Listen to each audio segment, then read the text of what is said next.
Facebook live में आप लोगों का स्वागत है। आज हम लोगों ने बातचीत का विषय रखा है यूपी में योगी मोदी कल्चर और क्रिमिनल कल्चर के खेल।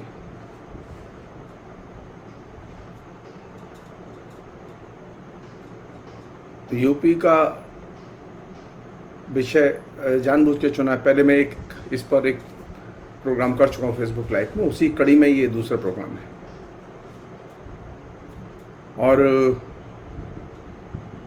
कोशिश होगी कि यूपी पर थोड़ा सा कंसंट्रेट करके ज़्यादा बातें हों, अलग अलग पहलुओं पर बातें हों, क्योंकि यूपी को चर्चा के केंद्र में और यूपी की वास्तविकता को चर्चा के केंद्र में लाना मुख्य लक्ष्य है।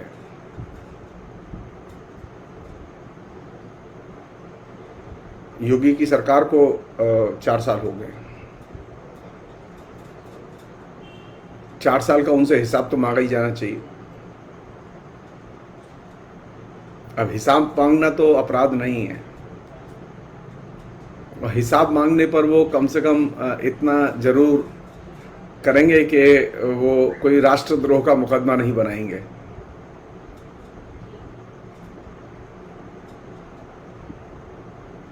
वास्तविकता क्या है?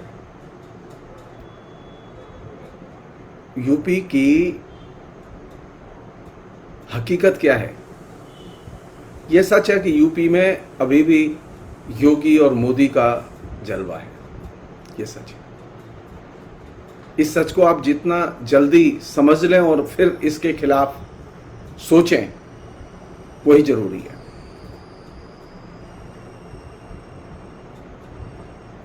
अगर मुझसे पूछें तो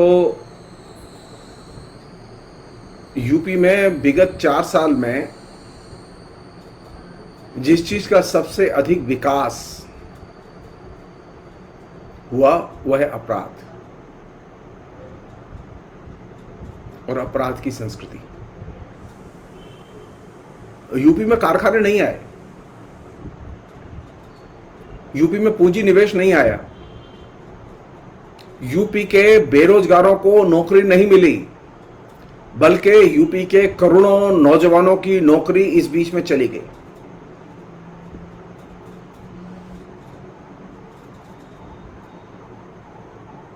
इसके बावजूद जलवा यह है कि डेवलपमेंट इज ऑन, विकास हो रहा है। किस चीज का विकास हो रहा है? योगी और मोदी के वर्चस्व में किस चीज का विकास हो रहा है? क्राइम, क्राइम और सिर्फ क्राइम।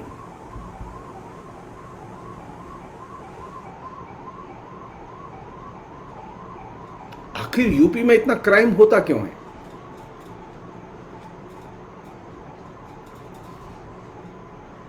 यूपी के लोगों का एक बड़ा हिस्सा क्रिमिनल मानसिकता को या अपराधी संस्कृति को, अपराधी मानसिकता को एप्रिशिएट क्यों करता है? क्यों उसका मनन करता है? क्यों वह अपराधियों के साथ खड़ा होना पसंद करता है? यह भी प्रश्न उठेगा कि यूपी में जो मुख्यमंत्री हैं और यूपी से जो चुने गए प्रधानमंत्री हैं, वे जिस राजनीतिक भाषा का इस्तेमाल करते हैं उसमें बार बार रह रह के अपराध की भाषा क्यों दाखिल होती है?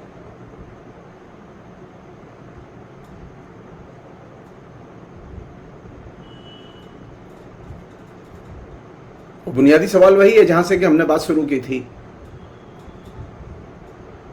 कि यूपी में अपराध क्यों होते हैं, इतने अपराध क्यों होते हैं, और इतना अपराधीकरण का महिमा मंडन और अपराधीकरण के साथ में इतना ध्रुवीकरण क्यों है?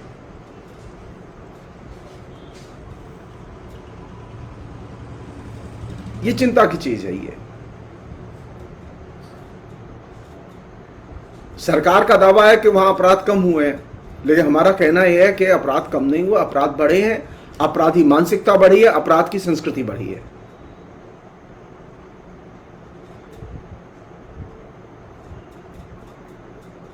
आज तक टेलीविजन ने जो डाटा दिखाए राष्ट्रीय अपराध ब्यूरो के वार्षिक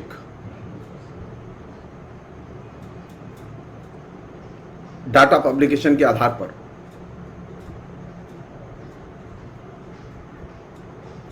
तो यूपी की तो स्थिति है कि हर 2 घंटे में रेप होता है।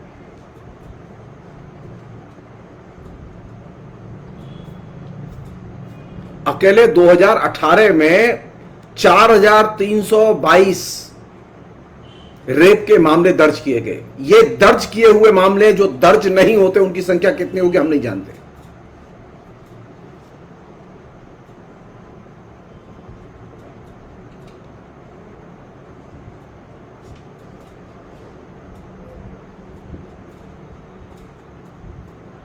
और यूपी में जो अपराध के जो आंकड़े इन जनरल टोटलिटी में, समग्रता में जो अपराध के आंकड़े हैं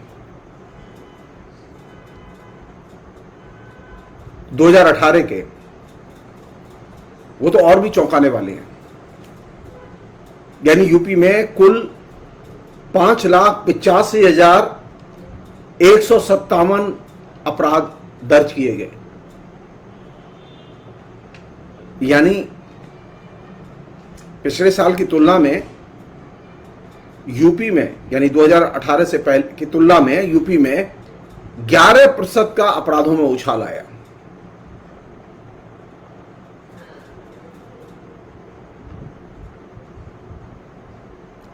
अगर मुख्यमंत्री की भाषा सुने और ये मुख्यमंत्री के दावे सुने और ये राष्ट्रीय अपराध ब्यूरो के आंकड़े देखें तो आपको उसमें जमीन आसमान का अंतर मिलेगा।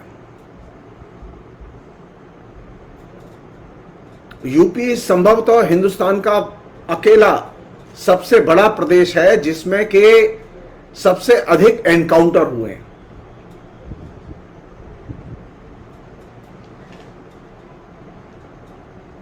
एनकाउंटर करना न्याय संगत नहीं है, बल्कि एनकाउंटर तो क्राइम है।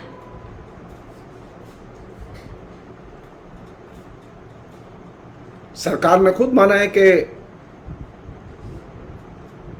वहां एनकाउंटर होते रहे और वो एनकाउंटर करते रहे।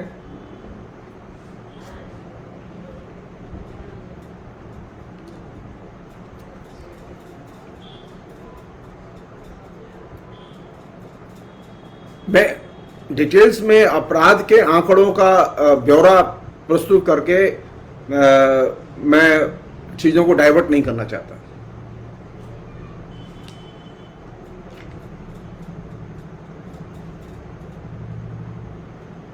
मेरी चिंता की मूल समस्या है कि यूपी में अपराध क्यों होते हैं। ये अपराध तब भी हो रहे थे जबकि योगी की सरकार नहीं थी। ये अपराध अब भी हो रहे हैं जब योगी की सरकार है। ये अपराधीकरण के खिलाफ, अपराधियों से लड़ने के नाम पर ये सरकार आई थी, लेकिन अपराध इसमें बंद नहीं हुए बल्कि बढ़े। हर क्षेत्र में अपराध बढ़े और ये अपने आप में इस बात का साइन है कि अपराधीकरण और अपराध और ये अपराधी लोग ये सत्ता से एकदम परे हैं और सत्ता से ऊपर हैं। मुख्यमंत्री लाख दावे करें,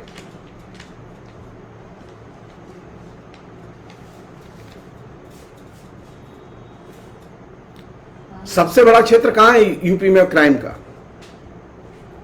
सबसे बड़ा क्षेत्र है ग्रामीण जीवन।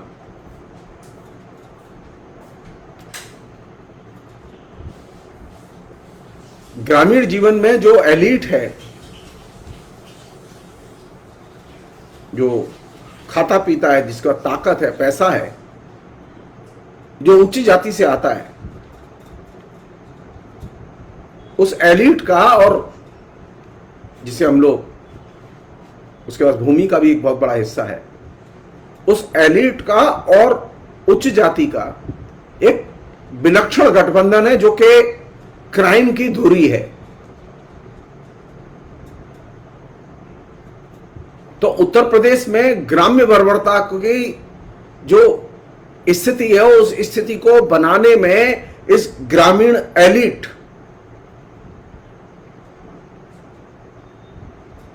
और उच्च जाति के लोगों का जो गठबंधन है, उसकी केंद्रीय भूमिका है।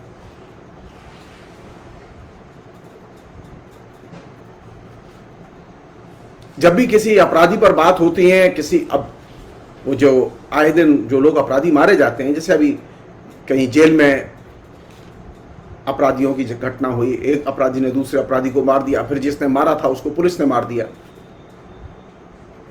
या वो कानपुर का फेमस अपराधी जिसको के एनकाउंटर करके योगी सरकार ने मार दिया। अपराध की और अपराधी की या अपराधी संस्कृति की जब भी चर्चाएं होती हैं, तो घूम फिर के वे चर्चाएं कहां जाके जुड़ती हैं? वे चर्चाएं जुड़ती हैं कि इस अपराधी का स्वयं सो पॉलिटिकल पार्टी से संबंध था।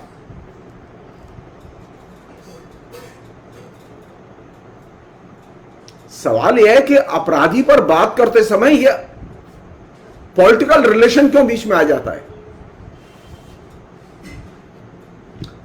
क्राइम की कल्चर पर बात करते समय जब आप उसको राजनीति से जोड़कर देखेंगे तो गलत निष्कर्ष निकालेंगे।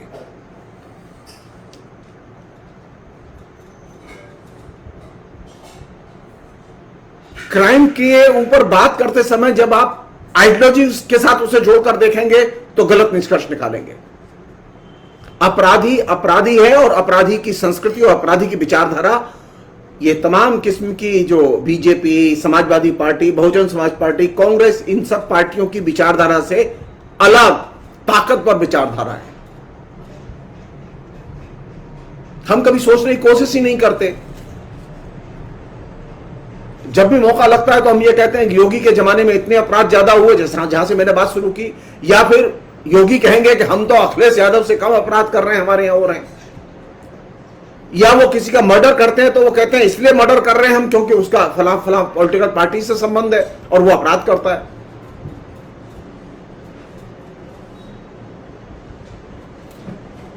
तो अपराध की कल्चर और अपराधी पर बात करते समय उसके पॉलिटिकल रिलेशन और उसकी पॉलिटिकल जो एफिलिएशन है या उसका विचारधारात्मक एफिलिएशन, इसको बीच में नहीं लाया जाना चाहिए। मैं एक पहली बात तो ये कहना चाहता हूं।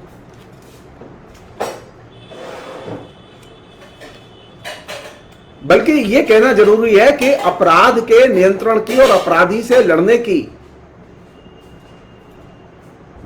जो कल्चर है, उस कल्चर को राजनीतिक वैचारिक जो एफिलिएशन है, संबंध है, उनसे अलग करके देखा जाना चाहिए।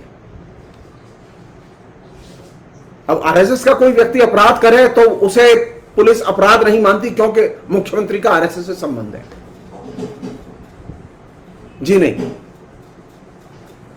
अब समाजवादी पार्टी की सरकार आ जाएगी तो समाजवादी पार्टी का आदमी कोई अपराध करेगा तो पुलिस चुपचाप देखती रहेगी।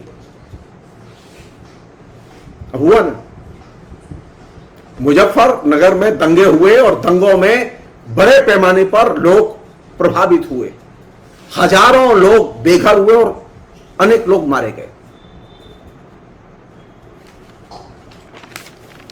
और जब हजारों लोग बेघर हुए और मारे गए तो जाहिर है कि दंगों में मारे गए लोगों ने, जो दंगे में शामिल थे, जिन्होंने दंगे किए, उनके खिलाफ में केस की, एफआईआर की। ऐसे 510 केस थे और उसमें सैकड़ों लोग शामिल थे जो कि दंगाई के रूप में जिनकी पहचान की गई थी। होना तो यह चाहिए था कि यूपी की सरकार ईमानदारी से इन दंगाइयों के खिलाफ में केस को चलने देती और पुलिस सख्ती से और ईमानदारी से दंगाइयों के खिलाफ में प्रमाणों को कोर्ट में प्रस्तुत करके दंगाइयों को सजा दिलाने का काम करती। लेकिन हुआ उल्टा।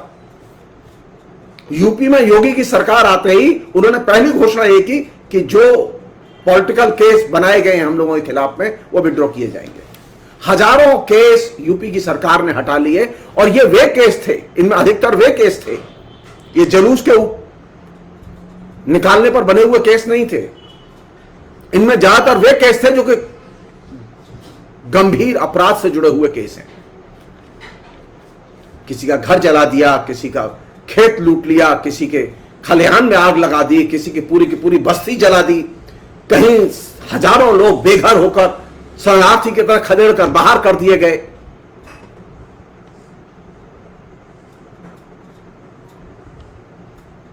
हमारा सवाल यह है कि क्या अपराध की संस्कृति से आप इस तरह लड़ेंगे? राजनीतिक पक्षधरता करके लड़ेंगे? कभी नहीं लड़ सकते।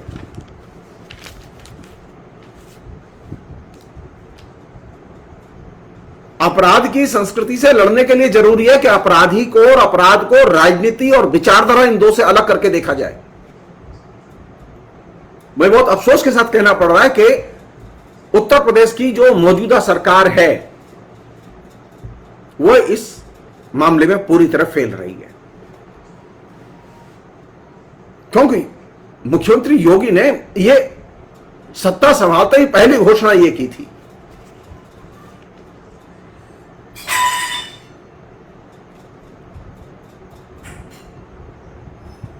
क्या वजह है?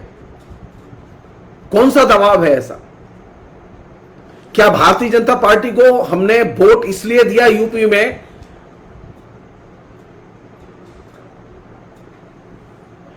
कि वे जो गंभीर जघन्य अपराधों में शामिल लोगों के ऊपर जो केस चल रहे थे वो केस वापस ले लिए जाएं? अगर ऐसा ही था तो यूपी में जितने भी केस चल रहे थे सब उठा लेते हम मानते कि अब यूपी में कोई केस नहीं चलेंगे और यूपी में राम राज्य रहेगा। समझ में आती है एक बात कि यूपी की सरकार सारे किस्म के केस उठा रही है और सारे जितने भी लोग जेल में बंद हैं उन सबको छोड़ देगी।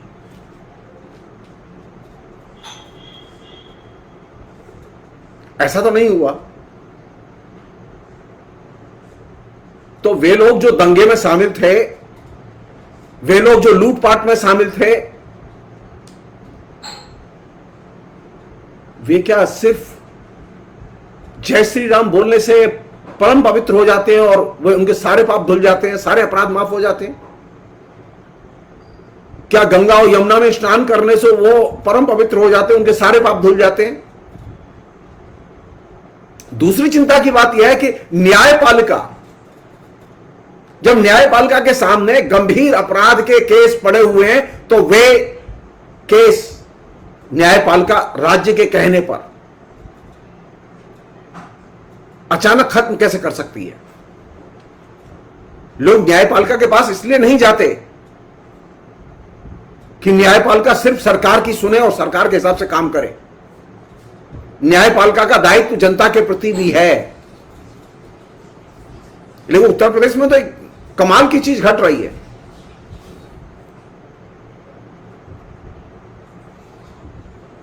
कोई भी पार्टी दंगा करे, कोई भी पार्टी अपराध करे और अपराध करके अगर उसका आदमी सत्ता में आ जाए तो वो सब बच निकलेगा, चाहे उसने सरेआम कितना भी बड़ा अपराध किया हो, जघन्य अपराध किया हो।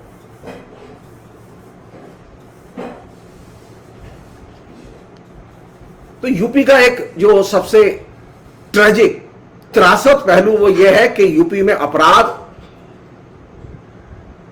सत्ता के संरक्षण में और अपराधी सत्ता के संरक्षण में खुलेआम घूम रहे हैं और उनका पालन पोषण हो रहा है।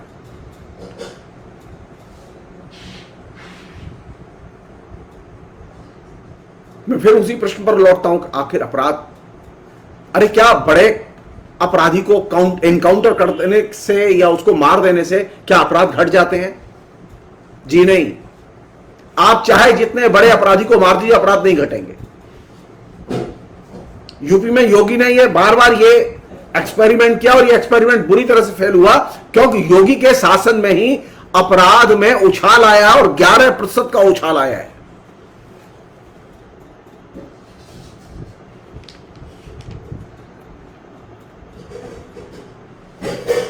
ये साधारण उछाल नहीं है। यूपी में रेप की घटनाएं, यूपी में लूटपाट की घटनाएं, यूपी में छिनतई की घटनाएं, छोटी छोटी चोरी की घटनाएं बड़े पैमाने पर होती हैं।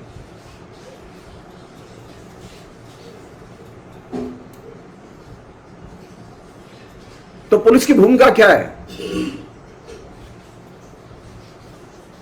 जो पुलिस 24 घंटा नाकेबंदी करती रहती है, पुलिसिंग करती रहती है, उस पुलिसिंग और पुलिस की भूमिका क्या है?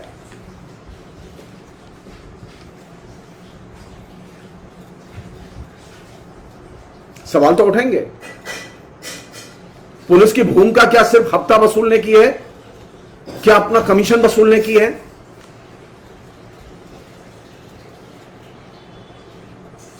अगर ऐसा है तो सरकार को घोषित कर देना चाहिए, पुलिस को परसेंटेज दो, काम कराओ। ये इलीगल पुलिस वसूली क्यों करेगी?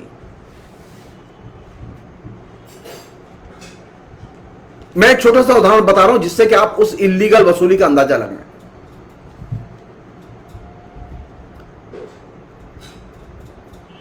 मथुरा में मैं जब अपना घर बनवा रहा था,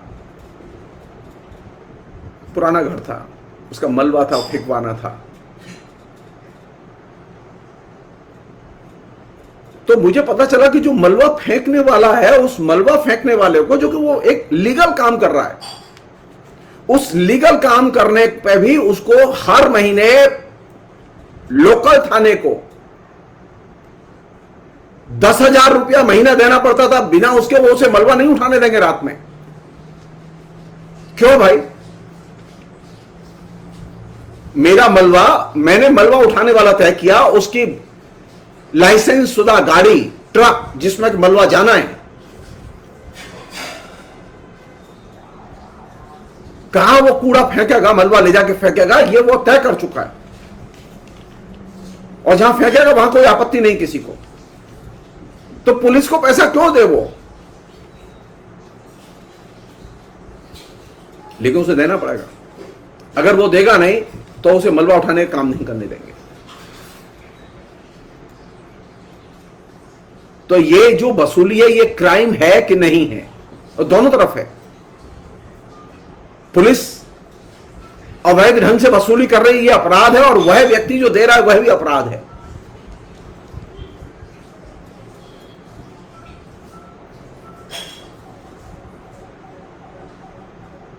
तो आपको कौन दिखाई देता है? आपको दुबे का एनकाउंटर दिखाई देता है, लेकिन एक नीचे जो काम करने वाला व्यक्ति है, जो मेहनत मशक्कत करके 2 पैसा कमाना चाहता है, उसके साथ जो क्राइम हो रहा है वो आपको दिखाई नहीं देता। कहीं कोई मर्डर हो जाता है तो वो आपको दिखाई देता है, आपको सिहरन होती है कि अरे कितना बड़ा नृशंस खून हो गया।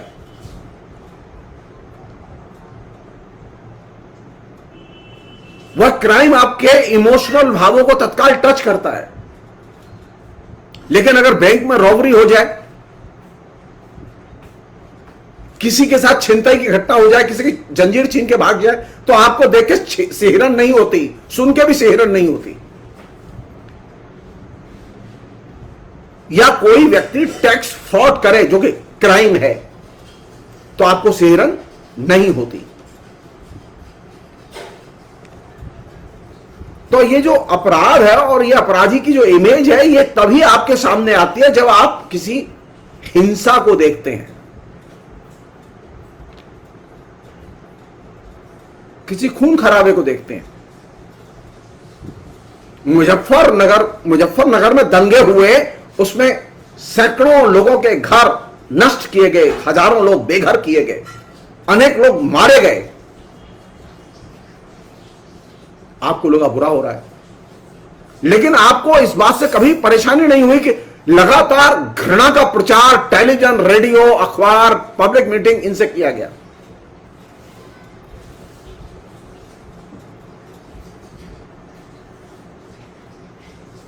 हमें अपराध के वे चित्र इमोशनली डिस्टर्ब करते हैं जहां वायलेंस दिखाई देता है, जहां खून खराबा दिखाई देता है। लेकिन जब खून खराबा नहीं होता, वहां अगर अपराध हो रहा है तो वो हमको दिखाई नहीं देता, हमको फील ही नहीं करते हम।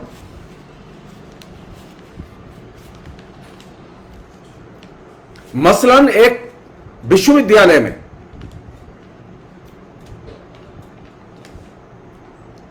एक लड़का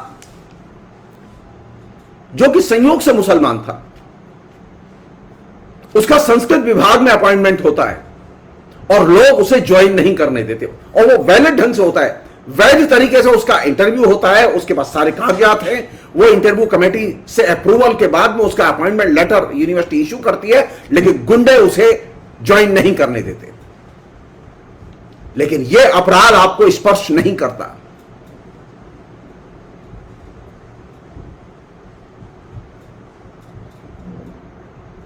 या किसी प्रोफेसर को या किसी इंटेलेक्चुअल को या किसी लेखक को किसी विश्वविद्यालय में सेमिनार करने से अचानक रोक दिया जाए तो यह क्राइम है, लेकिन यह आपको डिस्टर्ब नहीं करता।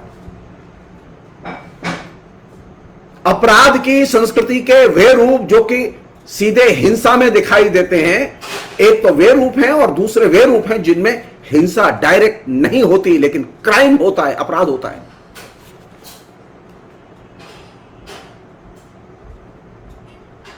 हमारी स्थिति अब इतनी बदतर हो चुकी है कि हमें न तो हिंसा देख के गुस्सा आती है, न ये जो अहिंसक रूप हैं क्राइम के, इन्हें देख के गुस्सा आती है। ये डिस्कोर्स का इशू ही नहीं है, ये विमर्श का विषय ही नहीं है। यूपी में योगी रहेंगे कि मोदी रहेंगे ये विषय है, ये मेरा मानना ये विषय नहीं है। सरकार कोई आए या जाए, सवाल यह है कि हमारे राज्य में उत्तर प्रदेश में अपराध की संस्कृति रहेगी या जाएगी।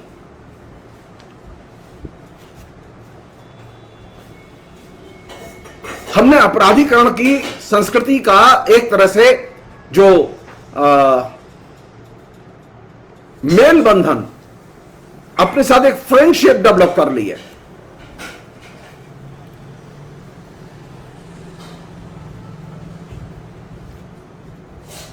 जैसा कि मैंने शुरू में जिक्र किया आपसे, उत्तर प्रदेश में अपराध के कई रूप हैं। उनमें सबसे भयानक 3 रूप हैं जो कि उत्तर प्रदेश को बिल्कुल जर्जर किए हुए हैं क्राइम से।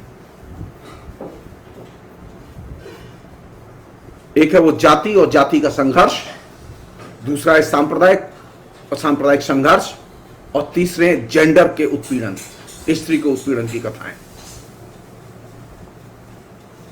ये 3 बहुत महत्वपूर्ण क्षेत्र हैं जहां पर उत्तर प्रदेश एकदम नंगा खड़ा हुआ है। स्त्रियों पर आए दिन हो रहे हिंसाचार को, अपराधों को, बलात्कार की घटनाओं को न तो मोदी रोक पाए न योगी रोक पाए। अरे और तो छोड़ दीजिए, पिछले 4 साल में मुख्यमंत्री ने स्त्रियों के खिलाफ, अपराधों के खिलाफ, अरे एक पोस्टर अभियान ही चलाया होता, एक सेमिनार ही कराए होते, जगह जगह आरएसएस के लोगों ने मीटिंगें की होती कि नहीं, स्त्रियों के खिलाफ अपराध नहीं होने चाहिए। लेकिन नहीं, सौगंध राम की खाते हैं, खटोला वही बिछाएंगे। अपराध होते रहेंगे, लेकिन चाहिए क्या? अपराध मुक्त स्त्री नहीं चाहिए, अपराध मुक्त परिवार नहीं चाहिए, अपराध मुक्त जो है स्त्री पुरुष के संबंध नहीं चाहिए, राम मंदिर चाहिए।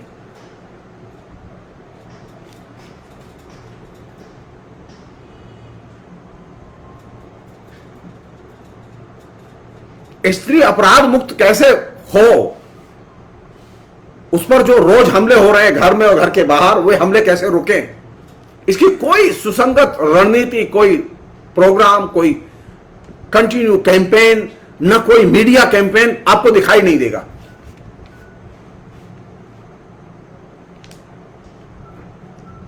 निर्लज्जता की हद देखिए कि आपको योगी के विज्ञापन, योगी हैं उत्तर प्रदेश के मुख्यमंत्री, लेकिन योगी के विज्ञापन दिल्ली में भी लगे मिल जाएंगे।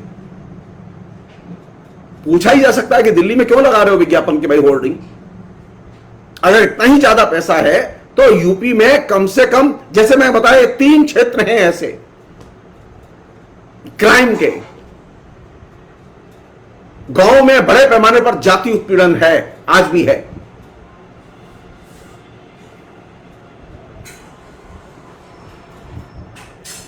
शहरों में और गांवों में बड़े पैमाने पर सांप्रदायिक विभाजन है, और गांव और शहर दोनों में मिलाके स्त्रियों के खिलाफ में असंख्य अपराध प्रतिदिन हो रहे हैं, प्रतिक्षण हो रहे हैं।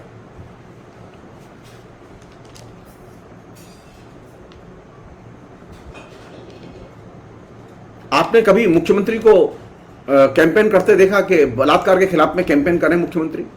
आपने कभी प्रधानमंत्री को बलात्कार के खिलाफ में कैंपेन करते देखा? आपने कभी मुख्यमंत्री को, प्रधानमंत्री को, जो कि दोनों उसी राज्य से आते हैं, आपने आरएसएस के प्रमुख को स्त्री पर हो रहे जुल्म के खिलाफ में कैंपेन करते देखा, रैली करते देखा?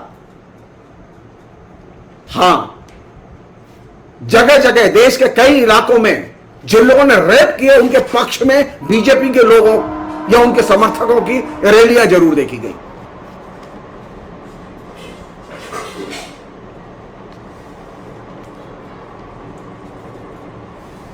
मैं फिर रिपीट कर रहा हूं, वो योगी हो या मोदी हो या वो अखिलेश यादव हो, वो कुछ देर के लिए भूल जाएं कि वे मुख्यमंत्री हैं, वो प्रधानमंत्री हैं। उनकी जिम्मेदारी यह नहीं है कि वे क्राइम को पॉलिटिक्स से और क्राइम को विचारधारा से जोड़कर देखें। अपराध का मतलब अपराध है और अपराधी का मतलब अपराधी है, और इसी रूप में उसे देखा जाना चाहिए। अपराधी की कोई विचारधारा नहीं होती, उसकी सिर्फ एक विचारधारा होती है, अपराध।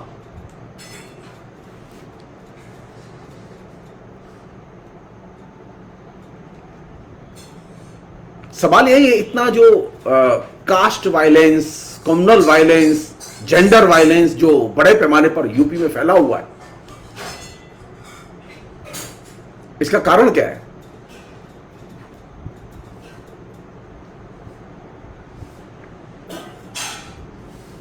इसका सबसे बड़ा कारण जो मेरी समझ में आता है वो ये कि पहली चीज,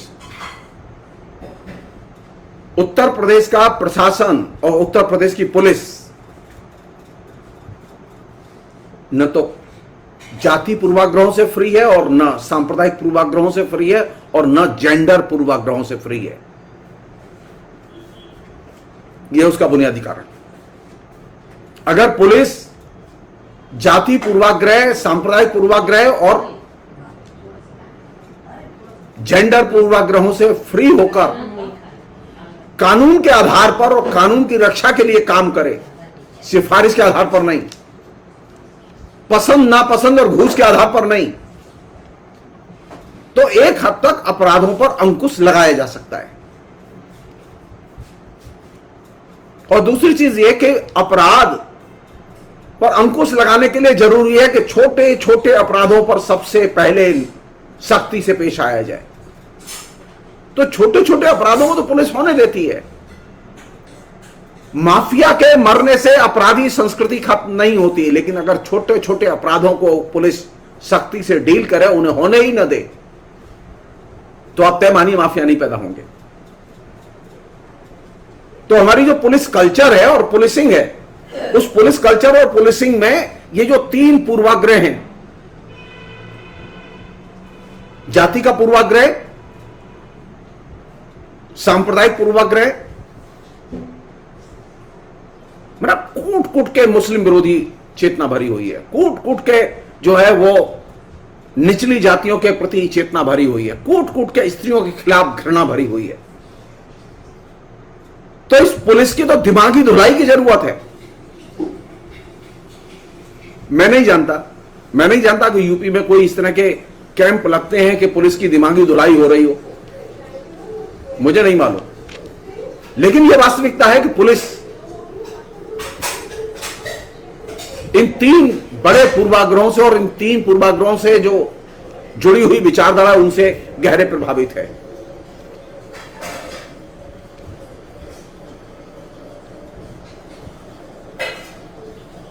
एक अन्य चीज जो ज्यादा महत्वपूर्ण चीज है आइडियोलॉजिकली, जिसके आवरण में ये अपराध की संस्कृति उत्तर प्रदेश में फल फूल रही है, वो यह है कि बड़े पैमाने पर मिथकीय पूजा और मूर्ति पूजा अपराध की संस्कृति की सबसे बड़ी शरण स्थली है। धर्म,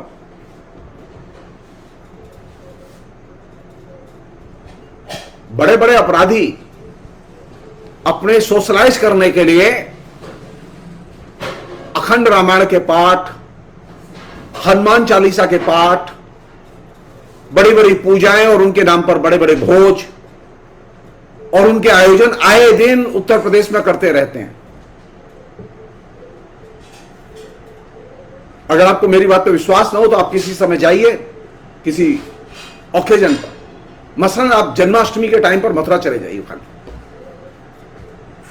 तो आप जगह जगह जो खाना बांटने वाले लोगों की भीड़ देखेंगे और खाना खाने वाले लोगों की भीड़ देखेंगे, आप देख के दंग रह जाएंगे। आपको लगेगा कि कमाल है। और आप पता कीजिए खाना कौन वितरित कर रहा है, तो मालूम पड़ा वो किसी न किसी क्राइम में शामिल है।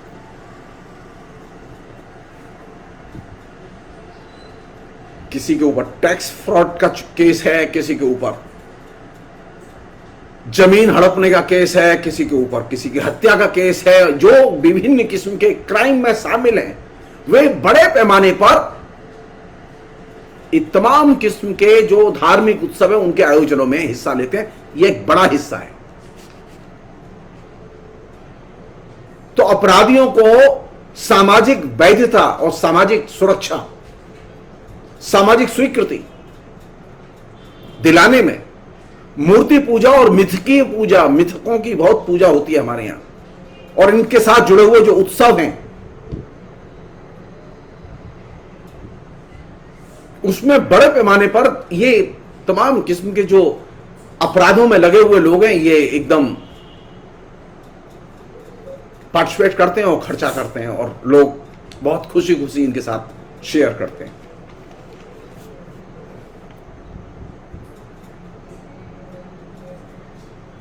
अगर मूर्ति पूजा बढ़ेगी, मिथकी पूजा बढ़ेगी, तो आप तय मानिए जितनी मूर्ति पूजा और मिथकी पूजा बढ़ेगी क्राइम बढ़ेगा। क्योंकि मिथकी पूजा और मूर्ति पूजा की आड़ में ये जो अपराधी लोग हैं ये अपना समाजीकरण करते रहते हैं और अपने सामाजिक आधार को मजबूत करते रहते हैं। तमाम किस्म के जमीन हड़पने वाले, तमाम किस्म के अवैध कारोबार करने वाले, आप खाली एक बार खाली जो मास्टर प्लान है यूपी का उसको शहरों में लागू करा दीजिए। खाली आप तय मान लीजिए हर शहर आधा साफ हो जाएगा। क्यों? क्योंकि सबने इलीगली अपनी चबूतरे, दुकान के पट्टे, घर, छज्जे, दरवाजे, रास्ते सब बढ़ाए हुए हैं।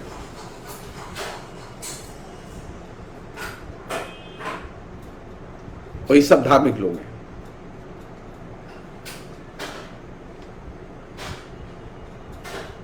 तो धर्म एक इनके लिए उपासना की चीज नहीं है, धर्म इनके लिए पूजा की चीज नहीं है, बल्कि धर्म इनके अपराधीकरण के वैधता का अस्त्र है।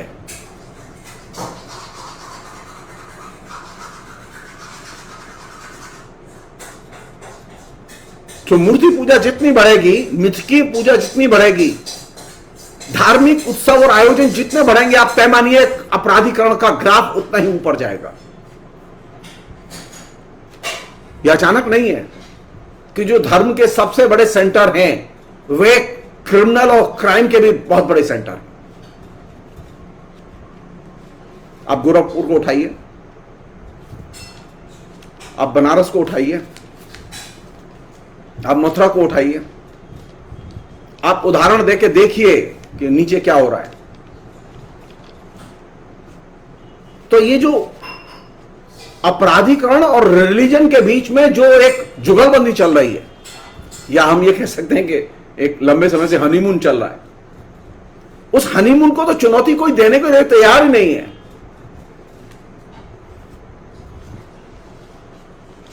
और जब आप अपराध और धर्म के हनीमून को स्वीकार कर लेंगे तो आपके सामने सबसे बड़ी चुनौती होगी अंधविश्वास। तो ये जो अपराध में जुड़े हुए लोग हैं, ये जो आए दिन ब्रह्म भोज कराते रहते हैं, ये आए दिन जो सामूहिक भोज कराते रहते हैं, आए दिन जो गरीबों में खाना बांटते रहते हैं रॉबिन हुड की तरह, ये अपने समाजीकरण के लिए अंधविश्वासों का जमकर इस्तेमाल करते हैं।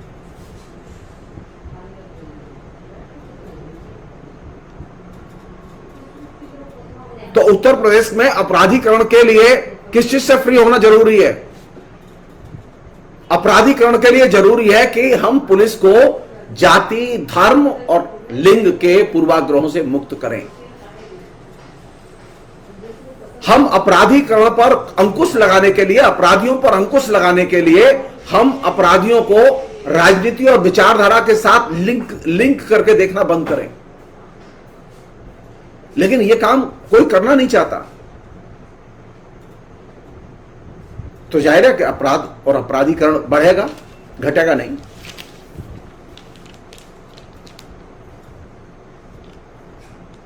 हाँ। बहुत सारे लोग हैं हमारे फेसबुक में भी और वैसे भी, वो अलग अलग इलाकों में भी मिल जाते हैं, जो विभिन्न किस्म की कॉन्स्पिरेसी थ्योरी देखते रहते हैं क्राइम के पीछे। विभिन्न किस्म के जो क्रिमिनल्स होते हैं उनके डेवलपमेंट को लेकर वो एक कॉन्स्पिरेसी थ्योरी में काम करते रहते हैं। मैं एक छोटी सी चीज पूछना चाहता हूं, क्या कॉन्स्पिरेसी थ्योरी से आप क्राइम को समझ सकते हैं? उत्तर प्रदेश में जो क्राइम है, वो क्राइम का जो पूरा ग्राफ है उसे समझ सकते हैं? नहीं समझ सकते।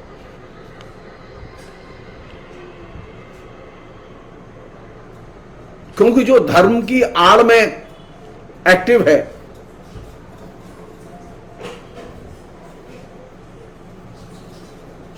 जो अंधविश्वास एक अपराध है, उसके खिलाफ कानून है हमारे यहां। लेकिन उत्तर प्रदेश में अंधविश्वासों के प्रचार प्रसार में लगे हुए लोगों को कभी भी उस कानून के तहत गिरफ्तारी नहीं किया जाता।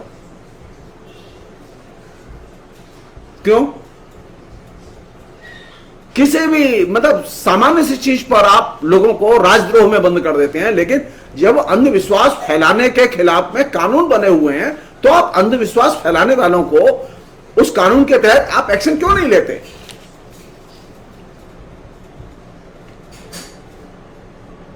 तो आपने एक ऐसा यूटोपिया उत्तर प्रदेश में निर्मित किया है, मध्य वर्ग में, सामान्य लोगों में, निम्न वर्ग में, जिस यूटोपिया में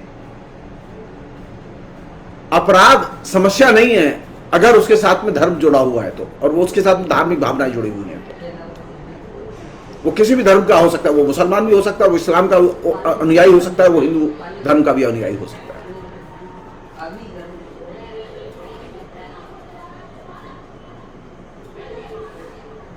एक अन्य चीज, क्राइम की कल्चर, जैसा कि मैंने कहा कि आपको वहां तो दिखाई देती है जहां हिंसा हो जाए, खून खराबा हो जाए, लेकिन क्या क्राइम की कल्चर आपको वहां महसूस होती है जब नफरत फैलाई जाए? नफरत फैलाना भी अपराध है। भारत में धर्मनिरपेक्षता के खिलाफ बोलना एक अपराध है, लेकिन आपने आज तक उत्तर प्रदेश में किसी को धर्मनिरपेक्षता के खिलाफ बोलने के कारण गिरफ्तार होते देखा है? धर्मनिरपेक्षता एक महत्वपूर्ण वैल्यू है और महत्वपूर्ण हमारे संविधान का हिस्सा है।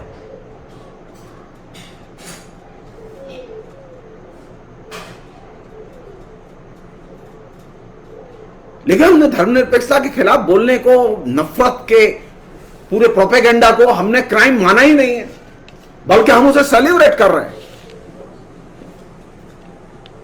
तो एक तरफ आप मूर्ति पूजा में विश्वास करते हैं, एक तरफ आप धार्मिक उत्सवों और जलसों में विश्वास करते हैं, दूसरी तरफ आप नफरत में विश्वास करते हैं, और साथ साथ आप किस में विश्वास करते हैं? आप धर्मनिरपेक्षता से नफरत में विश्वास करते हैं।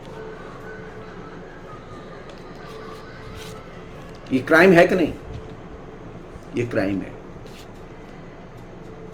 धर्मनिरपेक्षता की और रैशनल थिंकिंग की हर हाल में रक्षा की जानी चाहिए। रैशनल थिंकिंग पर किसी भी किस्म का हमला क्राइम है। वैज्ञानिक चिंतन और वैज्ञानिक चेतना पर हमला क्राइम है।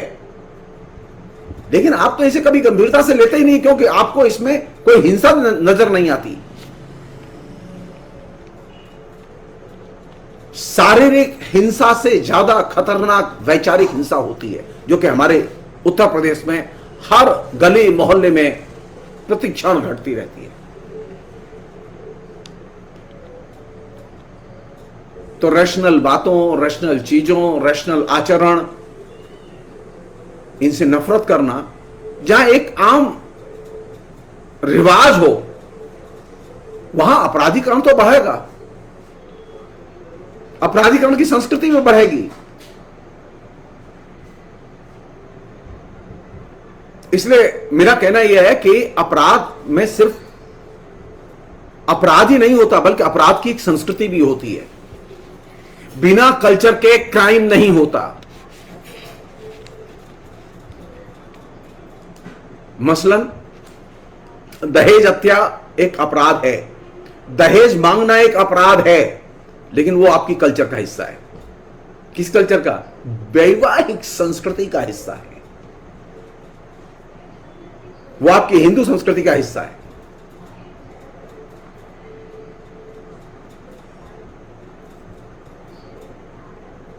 साधारण आदमी को, अशिक्षित आदमी को शिक्षा का न मिल पाना, उसे अशिक्षित रखना अपराध है।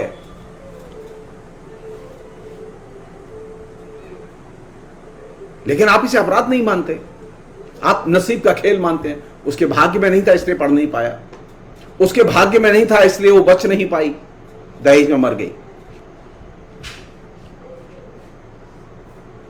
तो बार बार आपके अपराध के को वैध बनाने के लिए जो चीज आती है वो कहां से आती है? नसीब का खेल।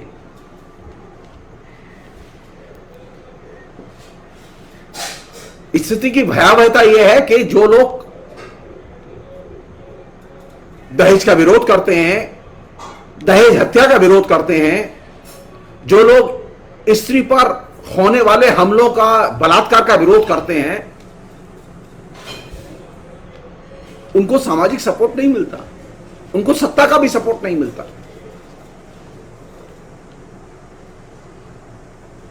तो कैसी कल्चर बन रही है अपराध के साथ साथ? अपराध को कौन चीज है जो कि संरक्षण दिए हुए है? वह है कल्चर। तो आपने उत्तर प्रदेश में एक ऐसी संस्कृति पैदा की है जिस संस्कृति में अपराध बिल्कुल वायरस की तरह फल फूल रहे हैं।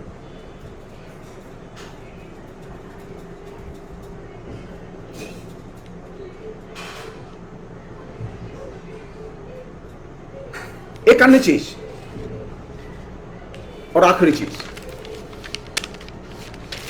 वो ये कि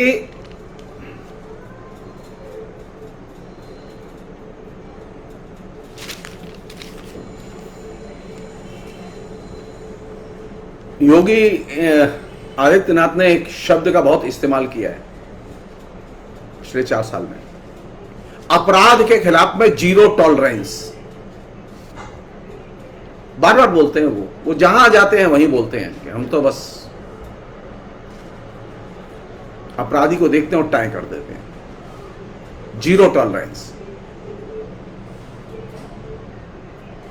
यानी अपराधी के प्रति और अपराधियों के प्रति कोई नरमी नहीं। सुनने में बात बड़ी अच्छी लगती है, लेकिन एसेंशियली जीरो टॉलरेंस क्या वो आचरण में लाते हैं? अगर वो आचरण में लाते तो बड़े स्केल पर ये छोटे छोटे अपराध उत्तर प्रदेश में न होते। पुलिस को टाइट कर दीजिए आप कि छोटे छोटे क्राइम नहीं होने देंगे, आपको किसी बड़े अपराधी को एनकाउंटर करने की जरूरत नहीं पड़ेगी।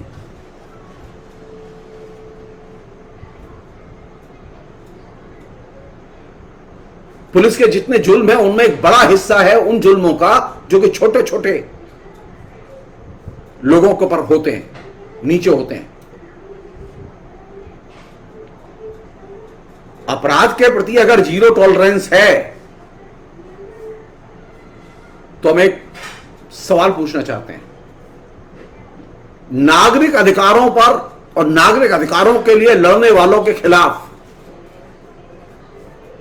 आप पुलिस का क्यों इस्तेमाल करते हैं? अरे नागरिक अधिकार या ह्यूमन राइट्स ये तो संस्कृति का हिस्सा ही है, क्राइम का हिस्सा नहीं है।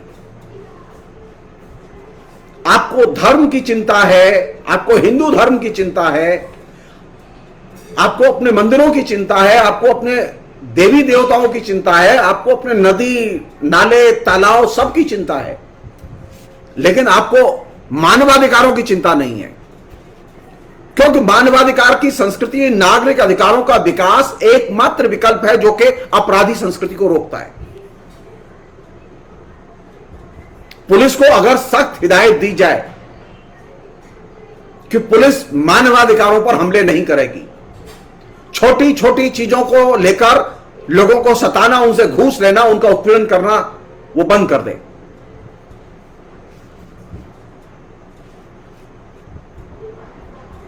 तो जीरो टॉलरेंस की जरूरत किस लिए है आपको? सिर्फ प्रोपेगेंडा के लिए। जीरो टॉलरेंस की जरूरत इसलिए है कि आप बढ़ चढ़ के नागरिक अधिकारों का हनन कर सकें।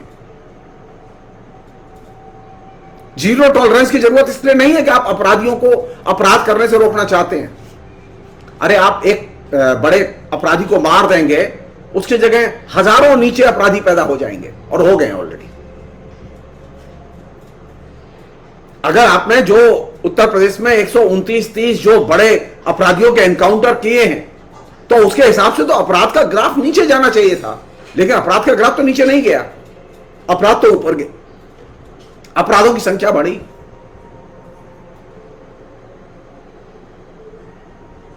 जाति संघर्ष बढ़े, सांप्रदायिक दंगे बढ़े, स्त्रियों पर हमले बढ़े। तो जीरो टॉलरेंस है तो आप स्त्री की रक्षा क्यों नहीं कर पाते?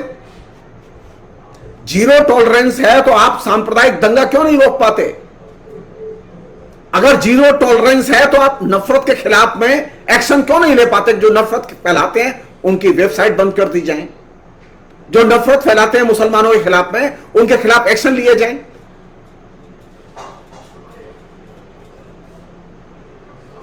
जीरो टॉलरेंस का नारा सिर्फ प्रोपेगेंडा का नारा है, और जो एक अपराध का जो बड़ा ग्राफ, एक बड़ा आभामंडल जो उत्तर प्रदेश में विकसित हुआ, उस पर पर्दा डालने की कोशिश है।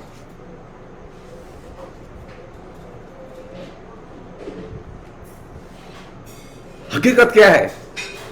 हकीकत यह है कि आज उत्तर प्रदेश में क्रिमिनल सर्वे सर्वा हैं, और खासतौर वे क्रिमिनल जिनका के सत्तारूढ़ दल से संबंध है, वो सत्ता बदलने के बाद में अपने संबंध भी बदल लेते हैं।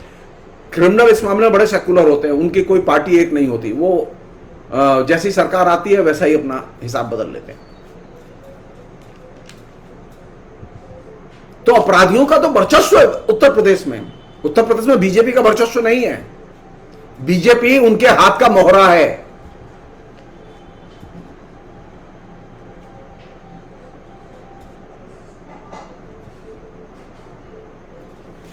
एक अन्य चीज वो ये कि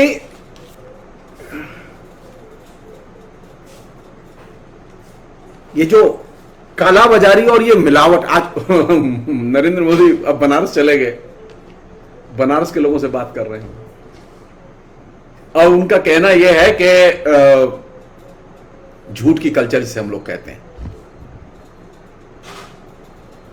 जिसे परसेप्शन मैनेजमेंट जिसको मैंने कल कहा था, नरेंद्र मोदी दिखाना चाहते हैं कि वे सचमुच में कोरोना से लड़ रहे हैं। और उन्होंने कहा कि काशी का मॉडल आदर्श मॉडल है कोरोना से लड़ने का।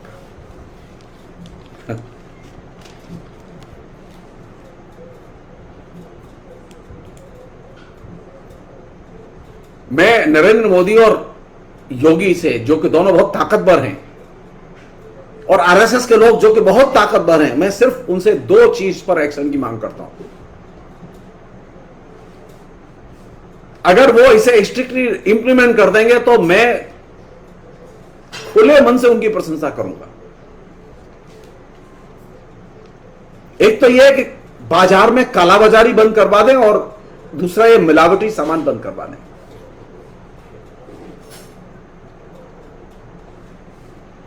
कालाबाजारी और मिलावटी सामान ने उत्तर प्रदेश में सबसे बड़ी क्राइम कल्चर को बूस्ट किया है। कालाबाजारी क्राइम है कि नहीं है? अगर उत्तर प्रदेश में जारी है, कौन जिम्मेदार है इसके लिए? अगर मिलावटखोरी जारी है तो कौन जिम्मेदार है इसके लिए? हर चीज में मिलावट है, लेकिन आपको इसकी कोई चिंता नहीं है क्योंकि आपका कोई इंटरेस्ट इसमें नहीं है, क्योंकि आपने एक चीज तय कर रखी है, आपको सिर्फ एनकाउंटर करना है।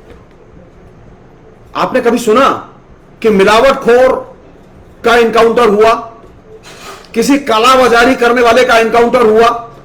जी नहीं, क्योंकि उनसे पैसा मिलता है, मोटी रकम मिलती है। भारतीय जनता पार्टी का जनाधार है वे लोग जो कालाबाजारी और मिलावट के खेल में लगे हुए हैं। तो अपराध की संस्कृति को आप कैसे रोकेंगे? क्योंकि अपराध की संस्कृति में जो सामाजिक वर्ग लगा हुआ है वह तो आपका जनाधार है, वो इस समाज की धुरी है। तो कालाबाजारी और मिलावट को रोके बिना क्या आप अपराध की संस्कृति को फलने फूलने से रोक सकते हैं? जानते हैं, पाइपलाइन बंद हो जाएगी, सांस बंद हो जाएगी, हवा ऑक्सीजन बंद। बीजेपी को चंदा आना बंद हो जाएगा अगर मिलावटखोरी और कालाबाजारी पर रोक लग जाए तो। ये तमाम तबाही के बावजूद जो दुकानदार, जो व्यापारी जय हो मोदी जो कर रहे हैं, उसका कारण क्या है? क्योंकि कालाबाजारी और मिलावट के लिए खुली छूट है। और कालाबाजारी और मिलावट के खिलाफ में अगर पुलिस एक्शन में चली जाए तो पुलिस वाले भूखे मर जाएंगे।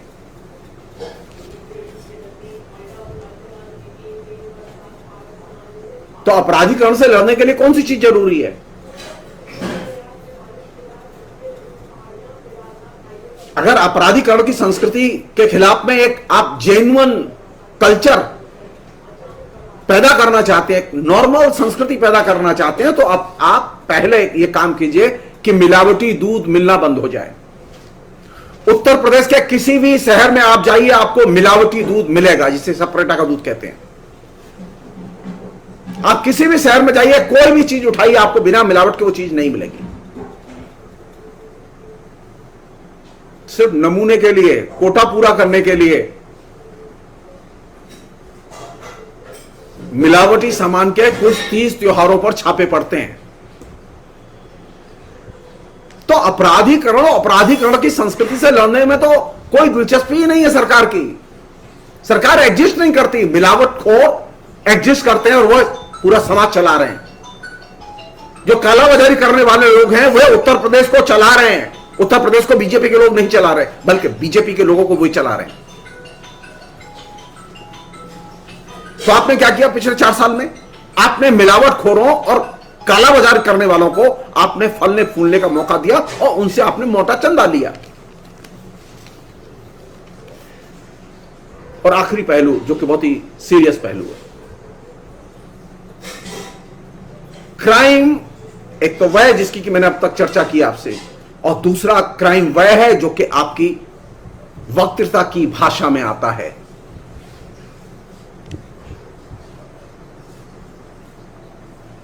ये सच है कि हमारे देश में अभिव्यक्ति की स्वतंत्रता है और व्यक्ति की स्वतंत्रता के नाते हमें बोलने का हक है, लेकिन अभिव्यक्ति की स्वतंत्रता की अपनी एक शैली है और अपनी एक भाषा है। नरेंद्र मोदी और योगी आदित्यनाथ ने अनेक मौकों पर इस तरह की भाषा का इस्तेमाल किया अपने भाषणों में, जो अभिव्यक्ति की स्वतंत्रता की परिधि का उल्लंघन करती हैं।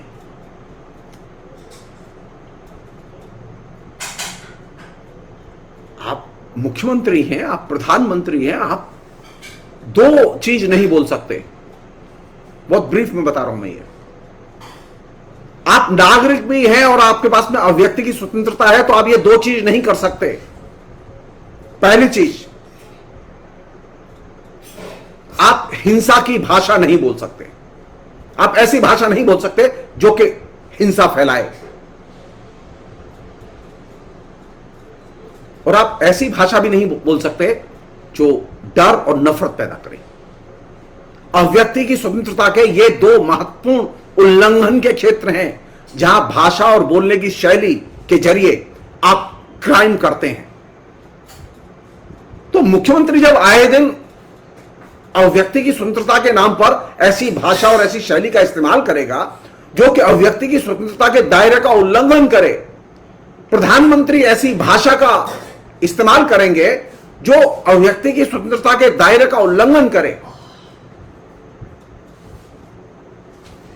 तो क्राइम से कैसे लड़ेंगे?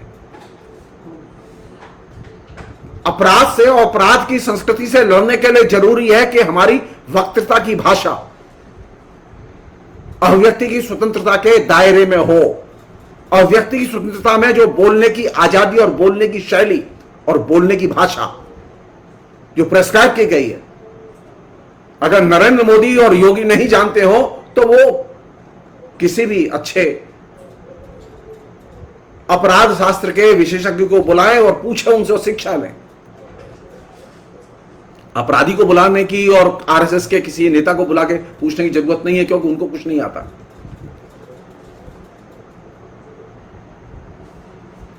अपराध शास्त्र हमें यह बताता है कि अभिव्यक्ति की स्वतंत्रता के अंदर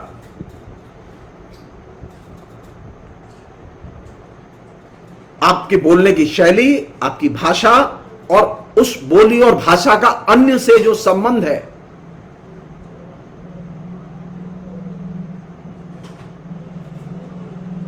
उसमें हिंसा का इस्तेमाल नहीं होना चाहिए, नफरत का इस्तेमाल नहीं होना चाहिए। भाषा जो है वो आपकी वक्तृता की ही नहीं, आपकी मीडिया की भी रक्षा करती है। लेकिन हमारे यहां तो मुश्किल ये हो गई, मुख्यमंत्री जो भाषा बोलते हैं वही भाषा मीडिया भी बोलने लगता है। तो अब अभिव्यक्ति की स्वतंत्रता का उल्लंघन मीडिया भी कर रहा है और मुख्यमंत्री भी कर रहा है।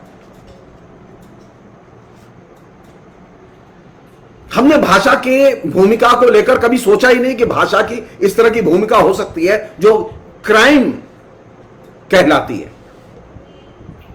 हम तो ये मान के चलते हैं मुख्यमंत्री हैं, राजनेता हैं, तो बोलेंगे ही ऐसा। क्यों बोलेंगे वो ऐसा?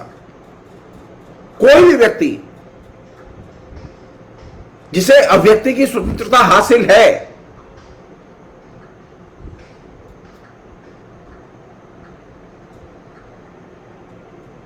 वह अन्य के विचारों का या अपने से विपरीत विचारों का दमन करने का अधिकार नहीं रखता। तो आपने लगातार क्या किया? जो लोग धरना दे रहे थे, एक कानून का विरोध कर रहे थे, आपने उनका दमन किया, उनके ऊपर राजद्रोह तक के मुकदमे लगाए, उनकी संपत्तियां कुर्क की।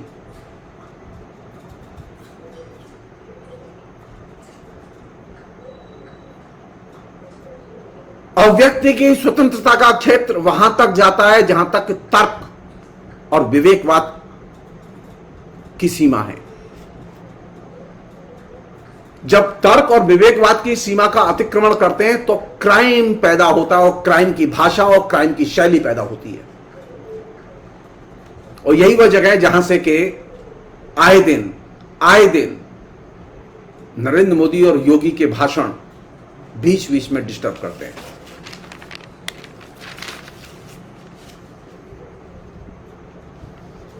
किसी को नुकसान पहुंचाए बिना, किसी को मनोवैज्ञानिक क्षति पहुंचाए बिना, किसी को शारीरिक क्षति पहुंचाए बिना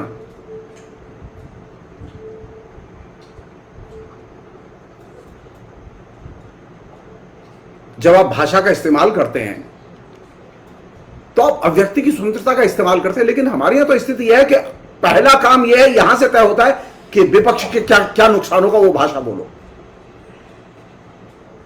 विपक्ष की मनोवैज्ञानिक क्षति क्या होगी, वह भाषा बोलो। वह भाषा बोलो जिससे कि मुसलमान साइकोलॉजिकली डिस्टर्ब हो और डिप्रेस फील करें।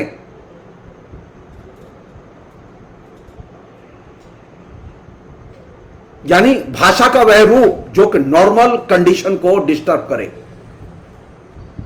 नॉर्मल कंडीशन यह है कि हम शांति से नागरिक की तरह एक दूसरे के साथ में सद्भाव के साथ रहें और एक दूसरे के प्रति समानता का व्यवहार रखें, एक दूसरे के प्रति हम अनटचेबिलिटी न रखें, गोले मिले, एक दूसरे को नुकसान न पहुंचाएं। यह नॉर्मल सी है। इस नॉर्मल सी को जो भाषा डिस्टर्ब करती है वो है क्राइम की भाषा। उस भाषा को चाहे कोई भी बोले।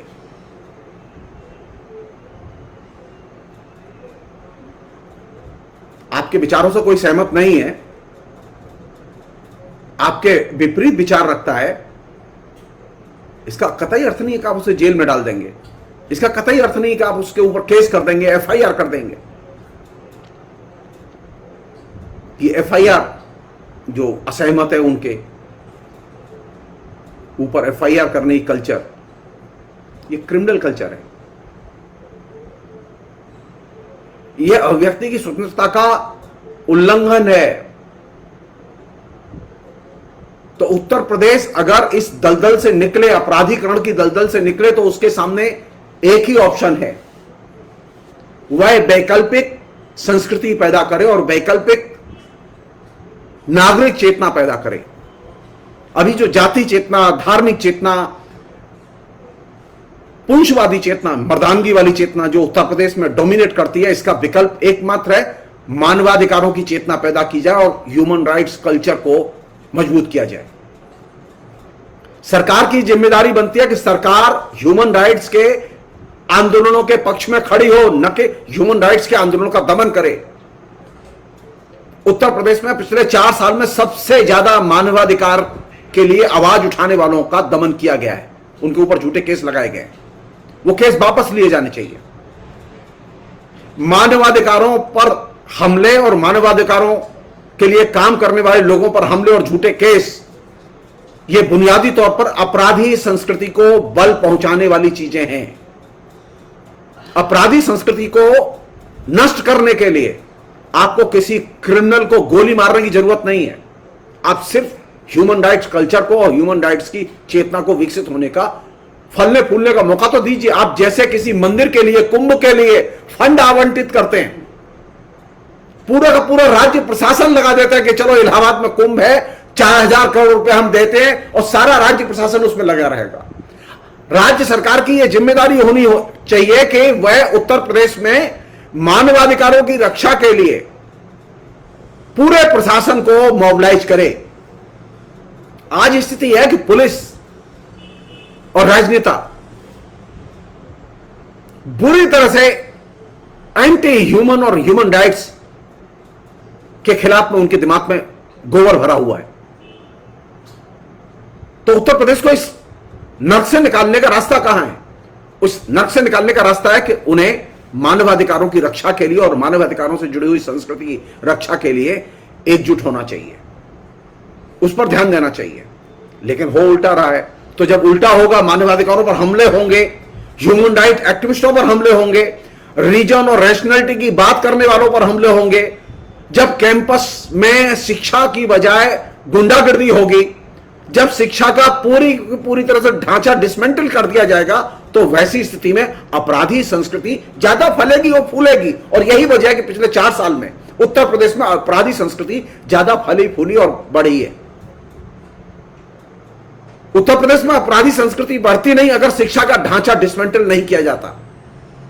पढ़ाई लिखाई ठीक से होती, क्लासेस ठीक से होती, विद्यार्थियों की परीक्षाएं समय पर होती, शिक्षा के लिए सही लोगों का चयन होता। आप तो नोटोरियस एकदम क्रिमिनल किस्म के व्यक्ति को आप वाइस चांसलर बनाते हैं, जो महाभ्रष्ट है उसे आप वाइस चांसलर बनाते हैं। तो जाहिर है कि वो जो भ्रष्ट आदमी वाइस चांसलर बनेगा तो विश्वविद्यालय में वो करेगा क्या?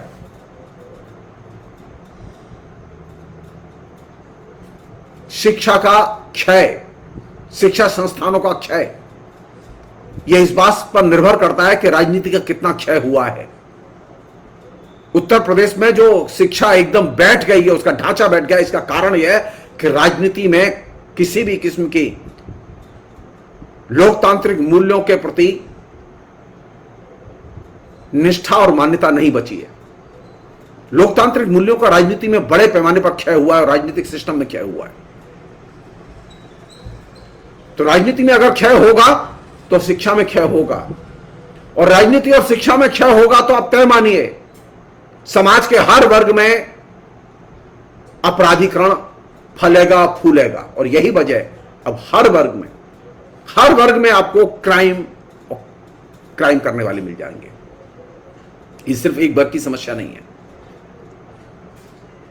ये एक धर्म की समस्या नहीं है। इसीलिए उत्तर प्रदेश को अगर इस नर्क से निकालना है तो वैकल्पिक संस्कृति के तौर पर ह्यूमन राइट्स और ह्यूमन राइट्स से जुड़ी हुई जो कल्चर है उसका सम्मान करना और उसको एकजुट करना हमें सीखना होगा। फिलहाल इतना ही। बहुत बहुत शुक्रिया। Thank you.